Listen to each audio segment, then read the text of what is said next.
Hi, ഹൈറു Jasmi YouTube ചാനലിലേക്ക് എല്ലാവർക്കും സ്വാഗതം. എൻ്റെ പ്രിയ കൂട്ടുകാർക്കൊക്കെ സുഖം തന്നെയല്ലേ? വോട്ടൊക്കെ ചെയ്തോ? നമ്മുടെ ഈ ചാനൽ സബ്സ്ക്രൈബ് ചെയ്യാത്തവർ ചെയ്യാൻ മറക്കരുത്. നിങ്ങളെ കൂട്ടുകാരെയും അറിയിക്കണം. ഇന്ന് നമുക്ക് PCOD കുറിച്ച് ചില കാര്യങ്ങൾ പറയാം. ഇന്നത്തെ കാലത്ത് പല സ്ത്രീകളിലും പ്രത്യേകിച്ച് കൗമാരക്കാരായ പെൺകുട്ടികളിൽ കണ്ടുവരുന്ന ഒരു രോഗമാണ് പോളിസിസ്റ്റിക് ഓവറി അഥവാ PCOD. അണ്ടോൽപാദനം നടക്കുന്ന ഓവറികളിലുണ്ടാകുന്ന രോഗമാണിത്. ആർത്തവത്തിൽ വ്യതിയാനം വരുത്തുന്ന PCOS അണ്ടവിസർജനത്തിൻ്റെ താളം തെറ്റിച്ചാണ് വന്ധ്യതയ്ക്കിടയാക്കുന്നത്. സാധാരണഗതിയിൽ അണ്ടവിസർജനം നടക്കുന്നത് ആർത്തവചക്രത്തിൻ്റെ മധ്യത്തിലാണ്. ഓരോ അണ്ടത്തിനും അണ്ഡാശയത്തിൽ അതിൻ്റേതായ അറകളുണ്ട്. മാസം തോറും അണ്ഡാശയത്തിൽ നിന്ന് ഒരണ്ടം ഭാഗമായി പുറത്തു വരും. ഇതിൽ നിന്ന് ഏറെ വ്യത്യസ്തമാണ് PCOS ബാധിച്ചവരുടെ അണ്ഡാശയങ്ങൾ. ഇവരിൽ ഹോർമോണുകളുടെ അസന്തുലിതാവസ്ഥ മൂലം അണ്ടങ്ങൾ കുറച്ച് വളർച്ച എത്തിയ ശേഷം മുരടിച്ചു പോകും. കൂടാതെ അണ്ഡാശയങ്ങളുടെ വലിപ്പം കൂടുന്നതോടൊപ്പം ഈസ്ട്രജനും പുരുഷ ഹോർമോണായ ആൻഡ്രജനും PCOS ഉള്ളവരിൽ കൂടുതലായി ഉൽപ്പാദിപ്പിക്കും. പൂർണ്ണ വളർച്ചയെത്താത്ത അണ്ടങ്ങൾ അണ്ഡാശയത്തിൽ നീർക്കെട്ടുണ്ടാക്കും. വന്ധ്യതയ്ക്കുള്ളൊരു പ്രധാന കാരണം കൂടിയാണ് PCOD. എങ്കിലും അല്പം ശ്രദ്ധിച്ചാൽ മാറ്റം ഉണ്ടാവുകയും ചെയ്യും. ഹോർമോൺ വ്യതിയാനങ്ങളാണ് ഈ രോഗത്തിന് പ്രധാന കാരണമായി പറയുന്നത്. കൊഴുപ്പ് ധാരാളം അടങ്ങിയ ഭക്ഷണങ്ങൾ പലപ്പോഴും പോളിസിസ്റ്റിക് ഓവറിക്കു കാരണമാകാറുണ്ട്. ശരീരത്തിലെ ഇൻസുലിൻ പ്രവർത്തനം പോളിസിസ്റ്റിക് ഓവറിക്കുള്ള ഒരു പ്രധാന കാരണമാണ്. ഇൻസുലിൻ തോത് ശരീരത്തിൽ കൂടുതലാകുമ്പോൾ അണ്ഡാശയങ്ങൾക്ക് പുരുഷ ഹോർമോണായ ടെസ്റ്റോസ്റ്റിറോൺ കൂടുതൽ ഉൽപ്പാദിപ്പിക്കാൻ പ്രേരണയാകുന്നു. ഇത് പോളിസിസ്റ്റിക് ഓവറിക്കുള്ള ഒരു പ്രധാന കാരണവുമാകുന്നു. ഇതുകൊണ്ട് തന്നെ ഈ രോഗമുള്ളവരിൽ രോമവളർച്ച അധികമാകും.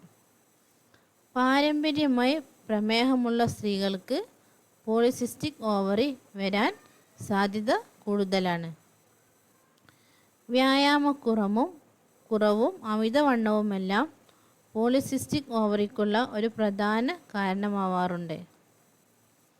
ഹോർമോൺ പ്രശ്നങ്ങളാണ് പോളിസിസ്റ്റിക് ഓവറിക്കു വഴിവെക്കുന്നതെന്നത് കൊണ്ട് ഹോർമോൺ കുത്തിവെക്കുന്ന മാംസാഹാരം, ബ്രോയിലർ കോഴികളുടെ മുട്ട എന്നിവയും ചിലപ്പോൾ പോളിസിസ്റ്റിക് ഓവറിക്കു കാരണമാകാറുണ്ട്. ആർത്തവചക്രത്തിലെ വ്യതിയാനങ്ങളും ആർത്തവ ക്രമക്കേടുകളും, ആർത്തവം കൃത്യമായി വരാതിരിക്കുക, ഇടയ്ക്കിടെ വരിക, ബ്ലീഡിംഗ് കൂടുകയോ കുറയുകയോ ചെയ്യുക തുടങ്ങിയവയെല്ലാം പോളിസിസ്റ്റിക് ഓവറിയുടെ ലക്ഷണങ്ങളാണ്.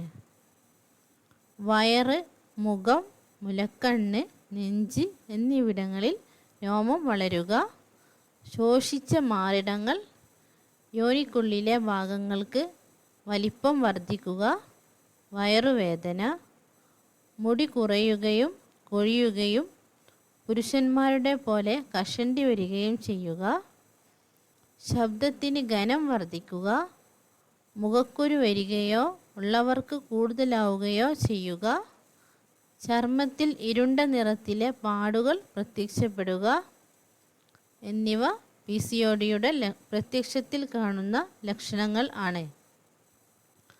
അമിതവണ്ണം ഉള്ളവരിൽ PCODക്ക് സാധ്യത കൂടുതലാണ്. തടി കുറഞ്ഞു മെലിഞ്ഞവരിലും PCOD ഉള്ളവർ ഉണ്ട്. ദിവസവും കാർഡിയോ വാസ്കുലർ വ്യായാമങ്ങൾ ചെയ്യുക. നടത്തം, ഓടുക, സൈക്ലിംഗ്, പുഷപ്പ് വ്യായാമങ്ങൾ ചെയ്യുന്നത് ശരീരത്തിലെ ഇൻസുലിൻ പ്രവർത്തനം കൃത്യമായി നടക്കാൻ സഹായിക്കും. ഇത് ഹോർമോൺ ക്രമപ്പെടുത്തും. നല്ല ഉറക്കം ഹോർമോൺ പ്രവർത്തനങ്ങൾ കൃത്യമായി നടക്കാൻ വളരെ പ്രധാനമാണ്. നല്ല ഉറക്കത്തിനുള്ള വഴികൾ തേടണം. ശരീരഭാരം 5 കിലോ എങ്കിലും കുറയ്ക്കുന്നത് ഹോർമോൺ പ്രവർത്തനങ്ങളെ സന്തുലിതമാക്കുമെന്ന് പറയാം. ഓവറി സിൻഡ്രോം ഉള്ളവരുടെ കൊളസ്ട്രോൾ കൂടുതലായിരിക്കും. ഇത് മെറ്റബോളിക് സിൻഡ്രോം എന്നൊരവസ്ഥയ്ക്ക് കാരണമാകും. കൊളസ്ട്രോൾ കുറയ്ക്കുന്നതാണ് ഒരു പരിഹാരം. പോളിസിസ്റ്റിക് ഓവറിയുള്ളവർക്ക് ഡിപ്രഷൻ സാധാരണമാണ്. ശരീരത്തിലെ എൻഡോർഫിൻ ഹോർമോൺ വർദ്ധിപ്പിക്കുക എന്നതാണ് പരിഹാരം.